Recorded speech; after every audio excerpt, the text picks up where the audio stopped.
أعوذ بالله من الشيطان الرجيم.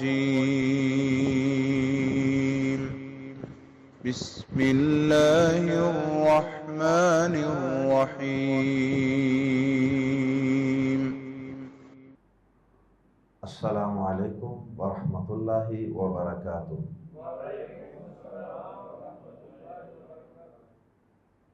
سورۃ الحج آیت نمبر 8 سے 13۔ ان الحمد للہ والصلاة والسلام علی رسول اللہ اما بعد۔ اعوذ باللہ السمیع العلیم من الشیطان الرجیم من ہمزہ ونفخہ ونفثہ۔ وَمِنَ النَّاسِ مَن يُجَادِلُ فِي اللَّهِ بِغَيْرِ عِلْمٍ وَلَا هُدًى وَلَا كِتَابٍ مُنِيرٍ ثَانِيَ عِطْفِهِ لِيُضِلَّ عَن سَبِيلِ اللَّهِ لَهُ فِي الدُّنْيَا خِزْيٌ وَنُذِيقُهُ يَوْمَ الْقِيَامَةِ عَذَابَ الْحَرِيقِ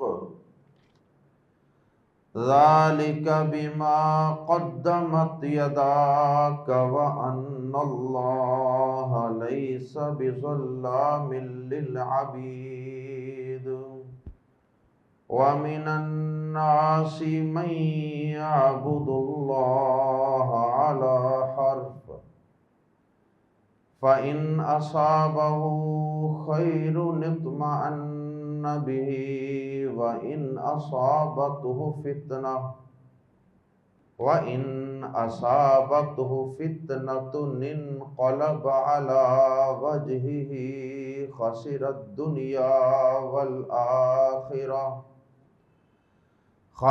الدُّنْيَا وَالْآخِرَةَ ذَلِكَ هُوَ الْخُسْرَانُ الْمُبِينُ۔ يَدْعُو مِن دُونِ اللَّهِ مَا لَا يَضُرُّهُ وَمَا لَا يَنفَعُهُ ذَلِكَ هُوَ الضَّلَالُ الْبَعِيدُ۔ يَدْعُو لَمَنْ ضَرُّهُ أَقْرَبُ مِن نَّفْعِهِ لَبِئْسَ الْمَوْلَىٰ وَلَبِئْسَ الْعَشِيرُ۔ آیات زیر تفسیر سے قبل آیت نمبر 3 میں بھی اسی قسم کے ایک گروہ کا تذکرہ پڑا تھا جو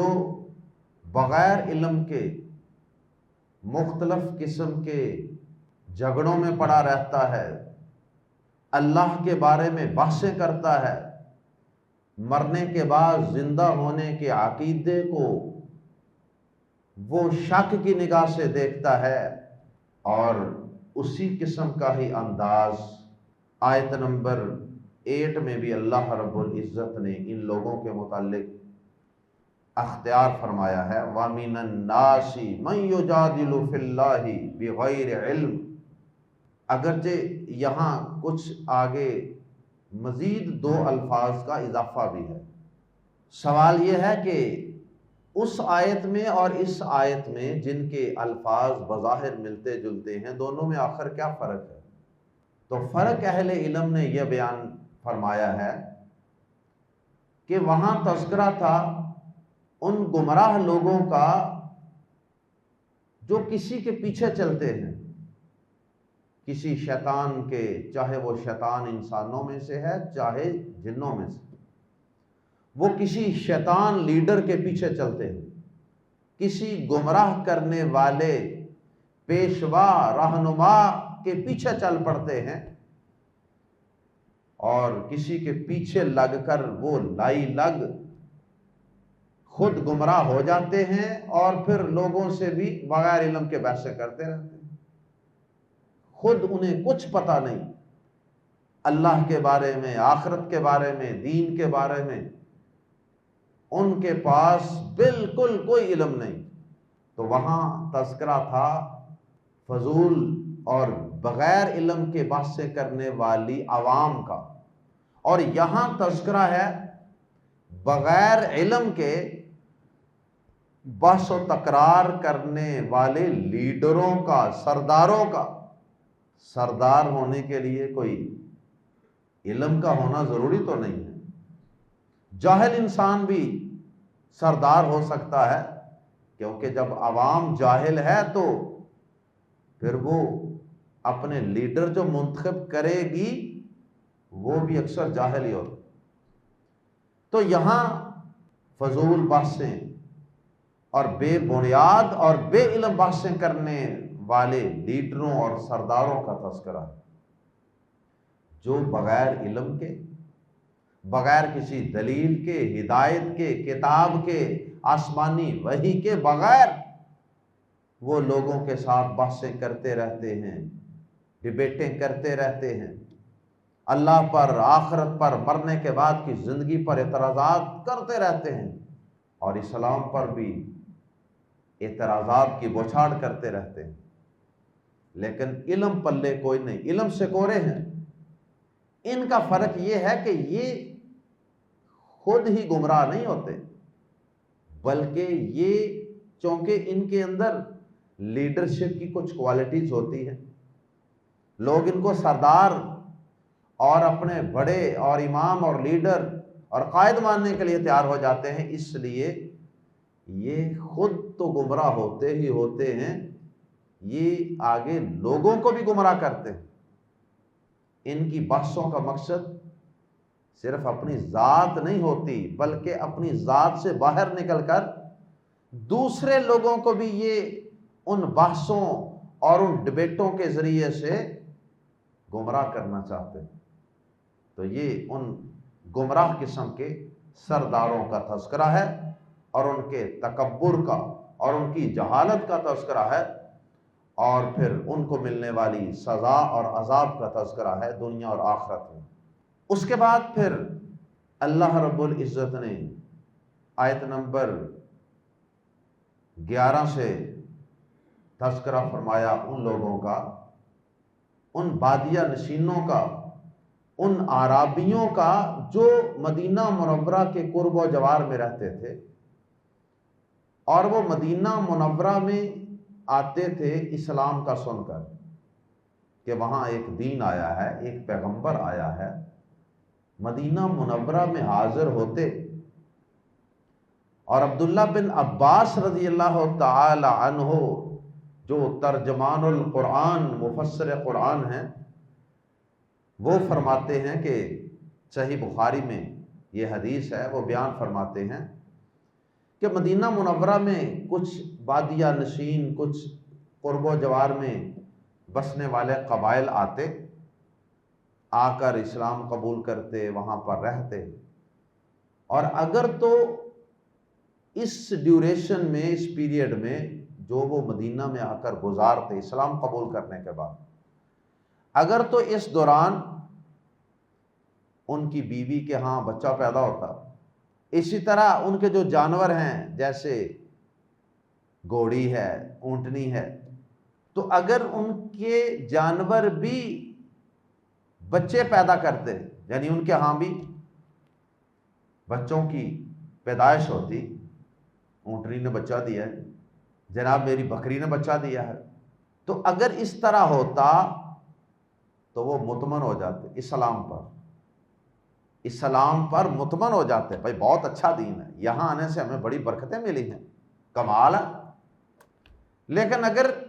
کوئی شخص آیا، اسلام بھی قبول کیا، وہاں کچھ دیر رہا، نہ اس کی بیوی نے کوئی بچہ جنا، نہ اس کی گھوڑی نے، اس کے جانور نے کوئی بچہ جنا، تو وہ پریشان ہو جاتا، وہ متنفر ہو جاتا، اور وہ کہنے لگتا کہ یہ دین تو بڑا برا دین ہے، اور اس طرح وہ مرتد ہو جاتا، دین کو خیر بات کہہ دیتا۔ گویا کہ انہوں نے اسلام کے اور پیغمبر آخر الزمان صلی اللہ علیہ وسلم اور قرآن مجید کے اچھا یا برا ہونے کا معیار دنیا کی ملنے والی نعمتوں کو قرار دے رکھا۔ اگر تو قرآن پڑھ کے، اگر تو نماز پڑھ کے، اگر تو دین پر چل کے، اگر تو اسلام قبول کر کے کوئی نفع حاصل ہو رہا ہے، حالات سدھر رہے ہیں،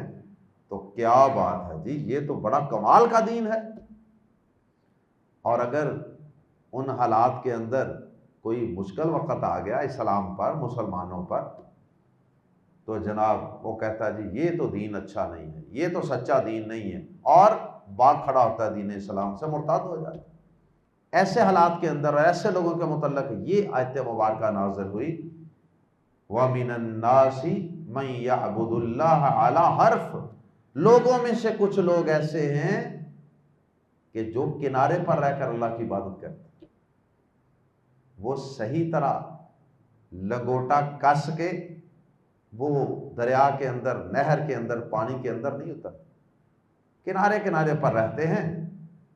کہ بھائی اگر تو ہمیں لگا کہ حالات ٹھیک ہیں تو آگے ہو جائیں گے، اور اگر ہمیں لگا کہ نہیں حالات ٹھیک نہیں ہیں، کہیں آگے جانے سے ہم ڈوب نہ جائیں، تو پھر یہیں سے باہر نکل جائیں۔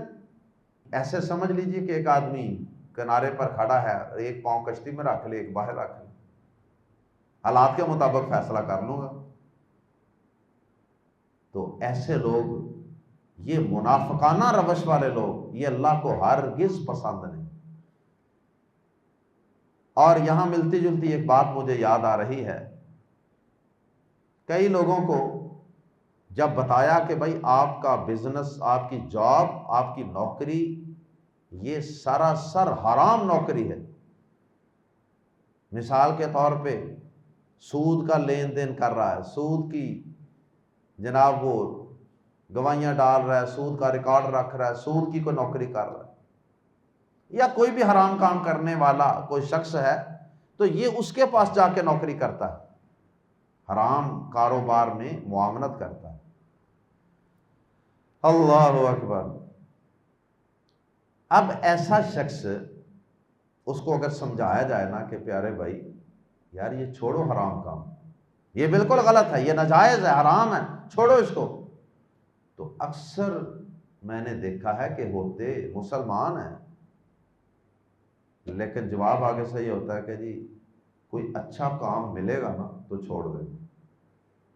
میں کوشش کر رہا ہوں، میں دیکھ رہا ہوں، اور سالہ سال تک انہیں کوئی متبادل اور حلال کام ملتا ہی نہیں۔ یہ بھی کنارے پر رہ کر اللہ کی عبادت کرنے والی بات ہے کہ اگر تو متبادل کوئی اچھی جاب مل گئی تو پھر سود کو یا حرام کاروبار کو ٹھکرا دوں گا، ٹھوکر مار دوں گا، اور اگر نہ ملی خدا نخواستہ تو کہیں سے بھی نہ ہاتھ دھو لوں، اس کو تو ہاتھ میں رکھو۔ صحیح طریقہ یہ ہے کہ آپ پہلے حرام کو ترک کریں، سود کو ترک کریں، اور اس کے بعد اللہ پر توکل کر کے کسی حلال کام کو تلاش کریں۔ یہ ہے اللہ پر بھروسہ، یہ ہے لنگوٹا کس کر پانی کے اندر اتر جانا۔ اب اللہ پاک بھی تو دیکھ رہا ہوگا نا کہ یہ بندہ اللہ اکبر دو عالم سے خفا میرے لیے ہے، تو اس نے ایک حرام کاروبار صرف مجھ سے ڈرتے ہوئے چھوڑ دیا، کیا اللہ پاک اسے بے بس ہی چھوڑ، کیا اللہ پاک اسے بے سہارا چھوڑ دے گا؟ اللہ اس کا امتحان تو لے سکتا ہے کچھ دیر، لیکن اللہ پاک اس کے بعد اسے ضرور رزق حلال سے نوازے گا، برکتوں والی روزی اللہ اسے ضرور عطا کرے۔ تو اللہ پہ توکل رکھنا چاہیے، پہلے حرام چھوڑیں، پھر اللہ سے التجا کریں، یا اللہ رزق حلال عطا فرما دے، اللہ تیری خاطر میں نے حرام کا لقمہ چھوڑ دیا، حلال تو عطا فرما دے۔ تو اللہ پاک فرماتے ہیں قرآن مجید میں، وَمَن يَتَّقِ اللَّهَ يَجْعَل لَّهُ مَخْرَجًا، اور جو اللہ سے ڈر جاتا ہے تو اللہ اس کے لیے نکلنے کی راہیں پیدا فرما دیتا ہے. وَيَرْزُقْهُ مِنْ حَيْثُ لَا يَحْتَسِبُ، اور اللہ اسے وہاں سے رزق دیتا ہے جہاں سے اس کا وہم و گمان نہیں ہوتا. اللہ سے ڈر کے حرام چھوڑ کر تو دیکھیں، اللہ تعالیٰ مشکل حالات سے نکلنے کی سبیل پیدا کر دے. آخر میں 2 آیات میں اللہ رب العزت نے ان لوگوں کے متعلق یہ بیان فرمایا کہ یہ غیر اللہ کو پکارنے والے ہیں، ان کے دلوں میں اصل میں غیر اللہ کی محبت ہے. اور پھر غیر اللہ کو پکارنے کے متعلق اللہ پاک نے یہ بات سمجھائی کہ وہ نہ نفع کے مالک ہوتے ہیں نہ نقصان. اللہ کے علاوہ جسے بھی پکارو گے وہ تمہارے نفع نقصان کا مالک نہیں. اور پھر اللہ پاک نے آخری بات یہ بیان فرمائی کہ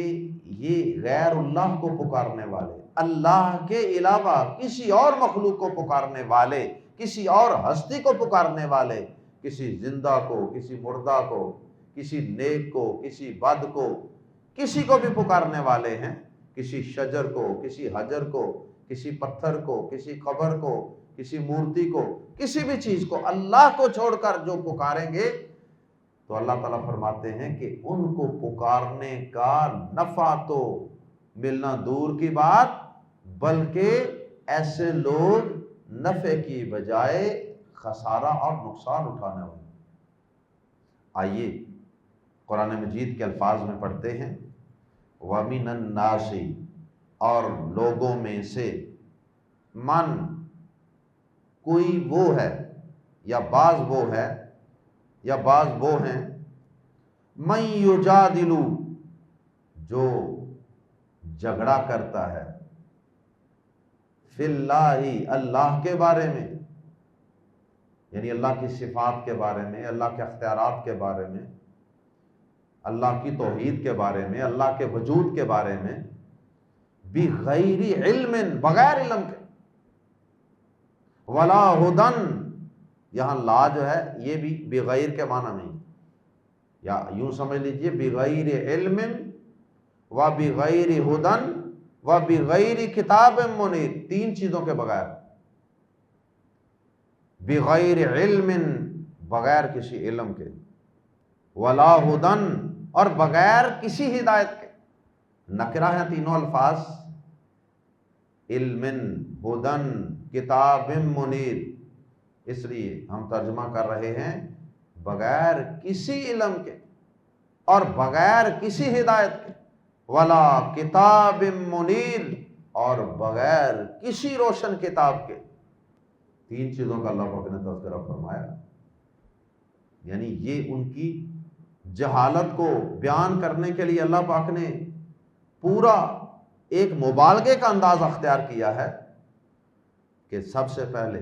حالانکہ یہ تینوں چیزیں ملتی جلتی ہیں، صرف اتنا بھی کہہ دیا جاتا بغیر علم تو اتنا بھی کافی تھا، لیکن مزید اللہ پاک نے زور دینے کے لیے فرمایا بغیر علم، بغیر کسی علم کے. چونکہ اب 3 چیزیں ہیں اس لیے ہم تینوں میں تھوڑا تھوڑا فرق کریں. جیسے ایمان اور اسلام، یہ دونوں جب اکٹھے آ جائیں نا پھر یہ تقریباً ہم معنی ہی ہوتے ہیں. یہ ایمان اور اسلام، یہ دونوں الفاظ یہ اکثر جب اکیلے اکیلے آتے ہیں تو ہم معنی ہی ہوتے ہیں، لیکن جب یہ اکٹھے آتے ہیں تو پھر ان میں تھوڑا سا فرق کیا جاتا ہے، ایمان اور اسلام. اسی طرح یہ تینوں الفاظ اگر الگ الگ آتے، علم، ہدن، کتاب، علم، ہدایت اور کتاب، الگ الگ جگہوں پہ آئیں تو تقریباً ہم مانا، لیکن جب یہ اکٹھے آ گئے ایک جگہ تو پھر ان کا آپس میں تھوڑا تھوڑا فرق ہے. سب سے پہلے جو ان تینوں الفاظ کا فرق اہل علم نے یہاں کئی طریقوں سے بیان کیا ہے. سب سے پہلے ہے بغیر کسی علم کے. تو علم سے مراد وہ فطری دلیل ہے جو بغیر کسی غور و فکر کے ہر انسان کی عقل میں اور سمجھ میں آنے والی ہوتی. بڑی موٹی سی بات. ولا ہدن، ہدن سے مراد یہاں عقلی دلیل ہے. یعنی جو کچھ غور و فکر کرنے کے بعد، عقل استعمال کرنے کے بعد جو دلیل بندے کے دماغ میں آ جائے، انسان کے دماغ میں، ذہن میں آ جائے، علم بغیر غور و فکر کے ایک فطری سی بات، موٹی سی بات جو ہر ایک کے ذہن میں ہوتی ہے، اور ہدن غور و فکر کرنے کی، ہدن کا مطلب رستہ دکھانے والی چیز، یعنی تھوڑا سا غور و فکر کرو تو رستہ نکل آتا ہے، سمجھ آ جاتی ہے کہ نہیں یار، یہ جن کو ہم پکار رہے ہیں اللہ کے علاوہ، مثال دے رہا ہوں، یہ اللہ کے شریک کس طرح ہو سکتے ہیں؟ یہ تو ہماری طرح کے انسان ہیں، 5 6 5.5 فٹ کے۔ تو تھوڑا سا غور و فکر کیا جائے تو غور و فکر کر کے جو دلیل حاصل ہوتی ہے، عقلی دلیل، وہ بھی کوئی نہیں، اس کے بھی بغیر غور و فکر بھی کوئی نہیں کرنے کو تیار۔ ولا کتاب منیر، اور بغیر کسی نقلی دلیل، نقلی دلیل کہتے ہیں جو نقل ہوتی ہے، یہ یعنی جیسے یہ آسمانی کتابیں ہیں، یہ سب نقلی دلیلیں ہیں۔ نقلی دلیل وہ جعلی کے معنی میں نہیں ہوتا، نقلی نقل سے ہے، ایک عقلی دلیل ہے اور ایک نقلی لکھی ہوئی دلیل۔ تو ان کے پاس کوئی کتاب منیر، کو روشن آسمانی کتاب اور وحی بھی کوئی نہیں۔ تو یہ 3 قسم کی دلیلیں ہیں جو انسان کو راہ راست پہ رکھتی ہیں۔ فرمایا کہ گمراہی کے پیشواؤں اور سرداروں کے پاس یہ تینوں چیزیں کوئی نہیں، تو بس ان کے پاس محض مقلد ہیں، جاہل عوام ہے، انہوں نے جو گھیری ہوئی ہے۔ اگلی آیت میں اللہ پاک نے ان کے تکبر کا تذکرہ کیا، فرمایا ثانیہ، یہ ثانیون تھا، فاعلن کے وزن، ثانیہ، ثنا یثنا، ثنا یثنی سے یہ ایک لفظ ہے جس کا معنی ہوتا ہے موڑنا، کسی چیز کو موڑنا، مثلا گردن کو ایسے موڑنا، یا اپنے پہلو کو موڑنا، ایسے جھٹکا مارنا، یہ تکبر کے اظہار کے طریقے ہوتے ہیں۔ جب آدمی اپنے آپ کو بڑا سمجھتا نا، تو آگے سے کوئی بات سنائے، کوئی حق بات، کوئی صحیح بات کرے، تو اس طرح کے جو لوگ ہیں نا، وہ اس طرح کے جھٹکے مار کے تو گردن سے، پہلو سے، تو آنکھوں سے، کسی نہ کسی طریقے سے تکبر کا اظہار کرتے ہیں۔ اور اللہ پاک نے قرآن مجید کے اندر منافقین کے متعلق کئی طرح کے الفاظ استعمال کیے ہیں، اور بھی دیگر مقامات پہ کئی طرح کے الفاظ استعمال کیے ہیں ان کے اسی قسم کے رویے اور تکبر کو ظاہر کرنے کے لیے۔ تو یہاں بھی اللہ پاک نے ایک انداز اختیار فرمایا، فرمایا ثانیہ، اس حال میں، ثانیو پیش تھی لیکن زبر آئی تو زبر کی وجہ سے اس کا ترجمہ کریں گے اس حال میں، یہ حال بن گیا ہے، یہ گرامر کی بات ہے۔ ثانیہ، اس حال میں کہ موڑنے والا ہے یہ گمراہ لیڈر، یہ جاہل لیڈر، ثانیہ موڑنے والا ہے، عطفہ، عطفن جو ہے یہ پہلو کو کہتے ہیں، کندھے کو بھی کہتے ہیں اور پہلو کو بھی کہتے ہیں، ایک سائڈ، عطفہ، عطفہ اپنا پہلو، ثانیہ عطفہ، اس حال میں کہ اپنا پہلو موڑنے والا ہے، لیذل، یعنی یہ اس کے تکبر کا اظہار ہے کہ بڑے تکبر کے ساتھ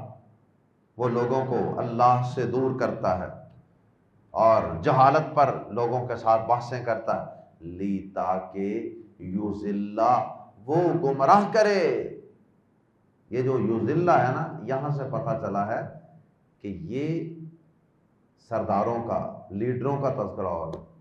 کیونکہ جو دوسروں کو گمراہ کرتا ہے نا، اس میں لیڈرشپ کی کوالٹیز ہے، چاہے وہ لوگوں کو اچھی راہ پر لگا دے پھر بھی لیڈرشپ ہے، اگر وہ لوگوں کو غلط راستے پر چلا دے پھر بھی لیڈرشپ۔ تو لیڈرشپ دونوں طرح کی ہوتی ہے،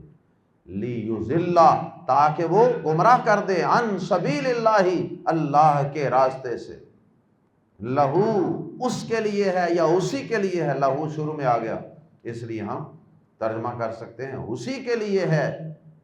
یعنی اور اس کے لیے نہیں تو اور کس کے لیے، لہو، اسی کے لیے ہے، فی الدنیا، دنیا میں، خزیٌ، رسوائی، اسی کے لیے دنیا میں خزیٌ، رسوائی ہے، ذلت ہے۔ اور اس ذلت سے مراد اہل ایمان کا غلبہ اور ان کافروں کا قیدی بن جانا، ان کا قتل ہو جانا، ان کا میدانوں کے اندر شکست کھا جانا، جیسے بدر میں، احد میں، فتح مکہ اور دیگر غزوات کے اندر ان کی مسلمانوں کے ہاتھوں اچھی خاصی درگت بنی تھی اور ان کو جوتے پڑے تھے، اس کی طرف اشارہ ہے۔ لہو فی الدنیا خزی، اسی کے لیے، ایسے ہی سردار کے لیے، ایسے ہی گمراہ لیڈر کے لیے دنیا میں ذلت و رسوائی ہے۔ وَنُذِيقُهُ، اور ہم چکھائیں گے اسے، ذائقہ، نذیق، ذاقہ یذیق، چکھانا، وَنُذِيقُ، یذیق، وہ چکھائے گا یا چکھاتا ہے، تذیق، تو چکھاتا ہے، چکھاتا ہے یا چکھائے گا، اذیق، نذیق، وَنُذِيقُ، اور ہم چکھائیں گے، وہ، اسے، ایسے گمراہ لیڈر کو ہم چکھائیں گے، یوم القیامتی، قیامت کے دن، عذاب الحریق، جلانے کا عذاب یا آگ کا عذاب، اللہم لا تجعلنا منہ۔ ذالک، یہ بازر بھی اس وجہ سے ہے، بازر بھی سبب کے لیے، ذالک، یہ بازر بھی اس سبب سے ہے، یہ اس کی وجہ سے ہے، ما جو قدمت، آگے بھیجا، یدا، دونوں ہاتھوں نے، کا تیرے، یدا کا، دال کے اوپر کھڑی زبر یا دال کے بعد الف، یہ تثنیہ کی علامت ہے، دو کی، اور اگر ایک ہاتھ ہوتا، اگر ایک ہاتھ ہوتا تو پھر ہونا تھا یادا کا، یادا کا تیرا ہاتھ، اور یادا کا تیرے دونوں ہاتھوں نے، ذالک بما قدمت یدا کا، یہ اس کی وجہ سے ہے جو تیرے دونوں ہاتھوں نے آگے بھیجا، یعنی تیری کرتوتیں، تیرے اعمال، انسان جو بھی اعمال کرتا ہے وہ انسان اصل میں اپنے اللہ کے پاس قبر میں، برزخ میں جانے سے پہلے اعمال کو آگے بھیج دیتا ہے، اعمال پہلے وہاں پہنچے ہوتے ہیں، یہ اس کی وجہ سے ہے، یا اس وجہ سے ہے جو تیرے دونوں ہاتھوں نے آگے بھیجا، وَأَنَّ اللَّهَ، اور بے شک اس لیے کہ اللہ، لیسا، نہیں، اور آگے ظلام کے ساتھ بازر بھی آ گئی، تو اس بازر بھی نے لیسا کے اندر زور پیدا کر دی، اس لیے ہم اس بازر بھی کا ترجمہ کر لیتے ہیں ہرگز، لیسا کا معنی نہیں، اور لیسا بھی ہرگز نہیں، وَأَنَّ اللَّهَ، اور یہ کہ اللہ، ان کا، انا کا ترجمہ بے شک بھی کر لیتے ہیں، اور کہ جملوں کو، دو جملوں کو ملانے کے لیے انا کہ، یا بلا شبہ یہ کہ، وَأَنَّ اللَّهَ، اور بے شک یہ کہ اللہ، لیسا، نہیں، بازر بھی ہرگز، لیسا بھی ہرگز نہیں، ظلامن، کچھ بھی ظلم کرنے والا، ظلام کا معنی تو، یہ تو مبالغہ ہے، اس کا معنی تو ہوتا ہے بہت ظلم کرنے والا، لیکن جب اس کے ساتھ لیسا اور بازر بھی آ گیا تو پھر وہ جو ظلام کے اندر مبالغہ تھا نا، ایکسیس تھی، وہ اب نفی کے اندر منتقل ہو جائے، تو ترجمہ کریں گے کہ اللہ ہرگز ظلم کرنے والا نہیں، للعبید، اپنے بندوں کے لیے، یا اپنے بندوں پر، یہ لمز لی جو ہے نا العبید سے پہلے، یہ علا کے معنی میں، للعبید یعنی علی العبید، اپنے بندوں پر، اور اس لیے بھی کہ اللہ ہرگز اپنے بندوں پر کچھ ظلم کرنے والا نہیں، مطلب یہ ہے کہ یہ جو، جن کو دنیا میں بھی اللہ ذلیل و رسوا کر رہا ہے، آخرت میں بھی جلنے کا، آگ کا عذاب چکھائے گا۔ تو یہ مت سمجھنا کہ اللہ کا کوئی ظلم ہے، اللہ نے کوئی ان پہ ظلم کیا۔ اللہ ظلم نہیں کرتا، ان کی یہ اپنی ہی کرتوتیں ہیں۔ انہوں نے بڑے لوگوں کا ایمان خراب کیا، بڑی عوام جو ان کی مقلد بنی بیٹھی تھی، ان ظالموں نے ان کو گمراہ کیا، اس لیے یہ ان کے اپنے ہاتھوں ہی کی کمائی ہے۔ وَمِنَ النَّاسِ، دوسرا مضمون، کنارے پر رہ کر اللہ کی عبادت کرنے والے لوگ۔ وَمِنَ النَّاسِ، اور لوگوں میں سے، من، کوئی وہ بھی ہے جو یعبد اللہ، عبادت کرتا ہے اللہ کی، علی حرف، یعنی اللہ سے لگاؤ، تعلق، اللہ سے محبت بھی عبادت ہے، اللہ کو پکارنا بھی عبادت ہے، اللہ پر ایمان بھی عبادت ہے، یہ ساری چیزیں عبادت ہی کی قسمیں ہوتی ہیں۔ اور لوگوں میں سے بعض وہ بھی ہے، کوئی وہ بھی ہے، من یعبد اللہ، جو عبادت کرتا ہے اللہ کی، علی حرف، ایک کنارے پر۔ حرف یہ اردو میں بھی استعمال ہوتا ہے نا لفظ حرف، اس کا معنی کنارہ ہوتا ہے، تو یہ وہی لفظ ہے، علی حرف، کنارے پر رہ کر۔ فَإِن، تو اگر، اصابہ، پہنچ جائے، ہو، اسے، خیرن، کوئی بلائی، خیرن تنوین تھی، کوئی بلائی ترجمہ کر رہے ہیں، تو آگے ملانا تھا اطمئنہ کے ساتھ، اس لیے خیرن کی جو تنوین تھی، دو پیشیں تھی، ایک پیش را پر قائم رکھی، اور وہ جو تنوین کے اندر نون کی آواز آ رہی تھی نا، اس نون کے نیچے زیر لگا کر آگے ملا دی۔ تنوین کے بعد جب بھی آگے ملانا پڑے تو یہی طریقہ ہوتا ہے، ایک حرکت پچھلے حرف پر رہنے دیں، اور ایک حرکت وہ جو تنوین کی آواز آتی ہے نا نون کی تنوین میں، وہ لکھنے میں نہیں ہوتا، اگر پڑھنے میں ہوتا، تو ہماری آسانی کے لیے اس چھوٹے سے نون کے نیچے زیر لگا دی جاتی ہے۔ خیر نطمئن بہ، اس طرح ملا کے پڑھیں۔ دوبارہ سنیے، فَإِن، تو اگر، یا پھر اگر، اصابہ، آ پہنچے یا پہنچ جائے، ہو، اسے، خیرن، کوئی بلائی، کوئی نفع، کوئی فائدہ اسلام قبول کرنے میں، اطمئن، تو وہ مطمئن ہو جاتا ہے، بھی، اس پر، تو وہ اللہ پر مطمئن ہو جاتا، اسلام پر مطمئن ہو جاتا۔ وَإِن، اور اگر، اصابتہ، پہنچے اسے، فتنۃ، کوئی آزمائش، آزمائش بھی تو اللہ تو آزماتا بھی ہے نا، اگر اسے کوئی فتنہ، کوئی آزمائش، کوئی امتحان، کوئی ٹیسٹ کیس پہنچ جائے، یہاں بھی فتنۃ کو آگے ملانا ہے، فتنۃ انقلب۔ تو بہرحال ہم الگ الگ الفاظ کا ترجمہ کر رہے ہیں۔ وَإِنْ أَصَابَتْ، اور اگر پہنچ جائے یا آ پہنچے ہو اسے، فتنۃ، کوئی آزمائش، بیماری، تنگ دستی وغیرہ، انقلب، تو وہ پھر جاتا ہے، علی وجہہ، اپنے منہ کے بل، انقلب علی وجہہ، تو اپنے منہ پر پھر جاتا ہے، یا اپنے منہ پر الٹا پھر جاتا ہے۔ مطلب یہ ہے کہ منہ گھما لینا، 180 کے اینگل پر یو ٹرن لے لینا، یعنی مرتد ہو جاتا ہے، اسلام کو خیر بات کہہ دیتا ہے۔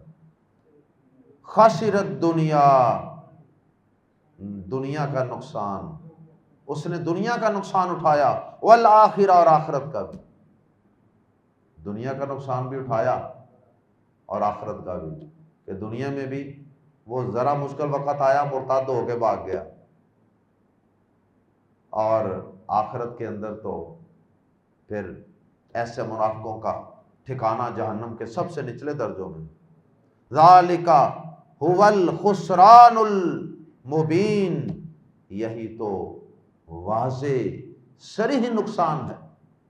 کہ دنیا بھی گئی اور آخرت بھی گئی۔ دنیا میں بھی اس کا نام منافقوں میں لکھا گیا نا، اس بندے کا تو کوئی سیر پیر ہی کوئی نہیں،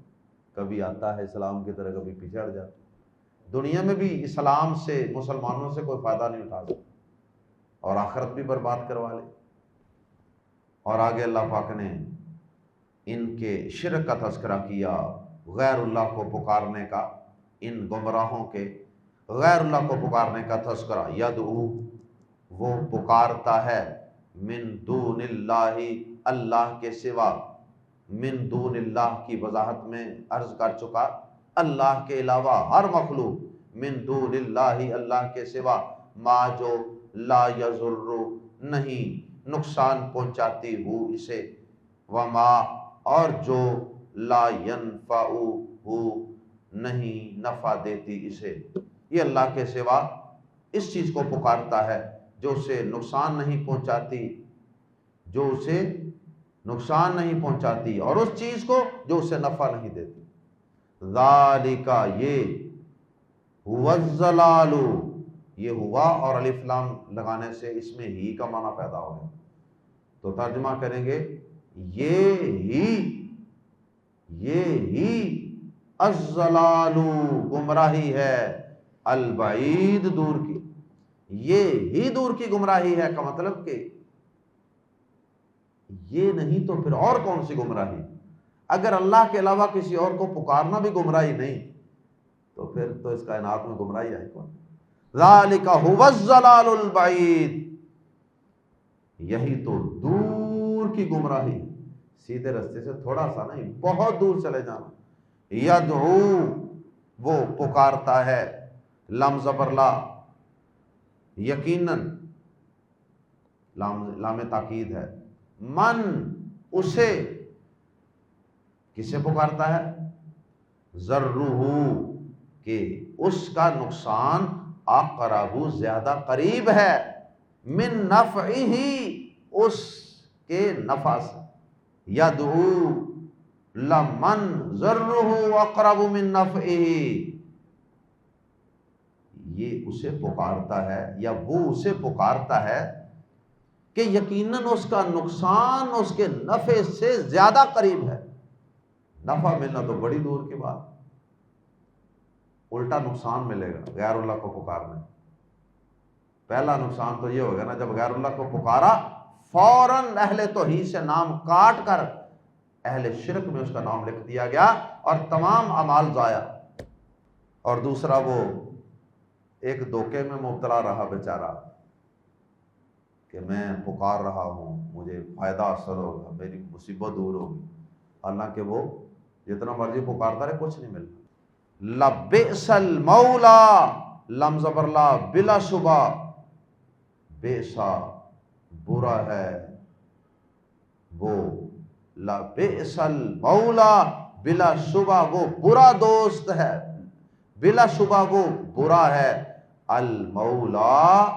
دوست، ایسا لیڈر جس کا یہ کردار بیان ہو رہا، شرک بھی کرتا ہے، علم بھی پلے کوئی نہیں، لوگوں کو گمراہ بھی کرتا ہے، تکبر کا اظہار بھی اپنے جسم سے، اپنی حرکتوں سے کرتا ہے۔ فرمایا لا بئس المولا، بلا شبہ وہ برا دوست ہے، مولا دوست، مددگار، والا، واو اور لام زبر لا، یقیناً یا بلا شبہ، بئسا، برا ہے وہ، العشیر، ساتھی، اور بلا شبہ وہ برا ساتھی ہے۔ عشیر ساتھی کو کہتے ہیں۔ اللہ ہمیں ایسے دوستوں سے، ایسے مددگاروں سے، ایسے ساتھیوں سے اور ایسے لیڈروں سے، ایسے سرداروں سے ہم سب کو اللہ بچنے کی توفیق عطا فرمائے، ایسے گمراہوں کو اللہ پہچاننے کی توفیق عطا فرمائے۔ اللہ بغیر علم کے بحث و تکرار کرنے سے، لوگوں کو بغیر علم کے گمراہ کرنے والے لوگوں سے ہمیں اپنی پناہ میں رکھے۔ سبحانک اللہم و بحمدک، اشہد ان لا الہ الا انت، استغفرک و اتوب الیک۔